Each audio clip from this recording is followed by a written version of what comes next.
तो दोस्तों इस वीडियो में हम रॉबर्ट कियोसाकी की सारी बुक्स के कॉन्सेप्ट्स देखेंगे। तो सबसे पहले हम स्टार्ट करते हैं इनकी most famous book rich dad poor dad से। तो इसमें सबसे मेन कॉन्सेप्ट था कि how poor, middle class and rich people think and spend their money. हम में से बहुत लोगों को लगता है कि यार ज्यादा पैसे बनाने के लिए हमें पैसे चाहिए, लेकिन रॉबर्ट कियोसाकी कहते हैं कि ऐसा नहीं है। ज्यादा पैसे कमाने के लिए फाइनेंशियल नॉलेज की ज्यादा जरूरत है। इसलिए पहले हमें ये समझना है कि गरीब आदमी, एक मिडिल क्लास आदमी और एक अमीर आदमी पैसे कैसे खर्चता है। इसके लिए हमें तीन चीजें समझनी पड़ेगी: इनकम स्टेटमेंट, बैलेंस शीट और cash flow. Income statement normal है, जिसे हर इंसान नॉर्मली अपनी लाइफ में करता है। इसमें दो चीजें आती हैं, इनकम और एक्सपेंस।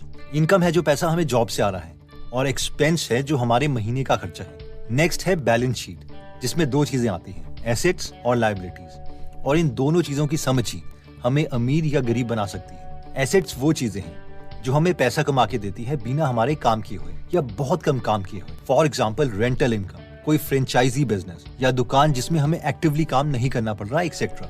लायबिलिटी वो चीजें हैं जिनको खरीदने के बाद भी जेब से हमारे पैसे जाते रहते हैं, जैसे कि पर्सनल यूज की कार में हमें हर साल सर्विसिंग के पैसे देने पड़ते हैं। अपने लिए घर लेने पर उसकी मेंटेनेंस करवाते रहनी पड़ती है, इसलिए हमारी जेब से पैसे जाते रहते हैं। अब ये समझने के बाद मेन इंटरेस्टिंग कॉन्सेप्ट आता है कि एक गरीब आदमी कैसे पैसे खर्चता है। गरीब आदमी लेट्स से किसी मजदूर के पास बहुत कम इनकम होती है, और जितनी इनकम है उससे ज्यादा उसके एक्सपेंसेस हैं। इसीलिए जो कैश का फ्लो है वो पैसे पहले उसकी जेब में एज एन इनकम आएंगे, और फिर वो बेसिक जरूरतों में जैसे कि खाना, रहना एक्सेट्रा, इसमें एज एन एक्सपेंस खर्च हो जाते हैं और किसी और के पास चले जाते हैं। एंड दैट्स इट, ये चलता रहता है। इनके पास ना कोई एसेट है ना कोई लायबिलिटी, क्योंकि ये बेचारे लोग बस सरवाइव करने के लिए जी रहे हैं।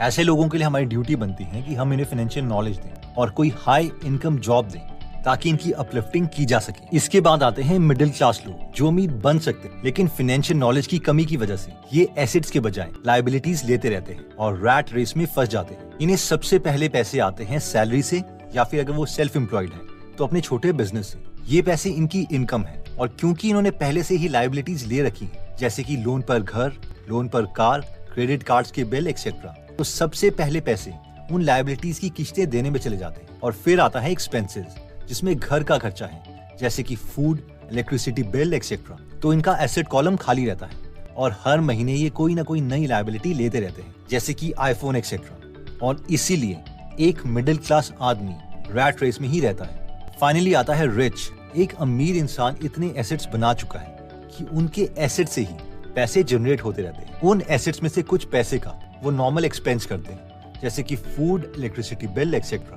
और इवन एसेट्स के पैसों से वो लायबिलिटीज लेते हैं, और क्योंकि एसेट से ज्यादा पैसे जनरेट हो रहे हैं, इसलिए वो बचे हुए पैसों से दोबारा से एसेट्स लेते रहते हैं और उनका एसेट कॉलम बढ़ता रहता है। इसीलिए एक अमीर आदमी और अमीर होता रहता है। इन शॉर्ट, रिच माइंडसेट वाले इंसान को पता है कि पहले एसेट्स बनेंगे और फिर जाके वो लायबिलिटीज लेंगे।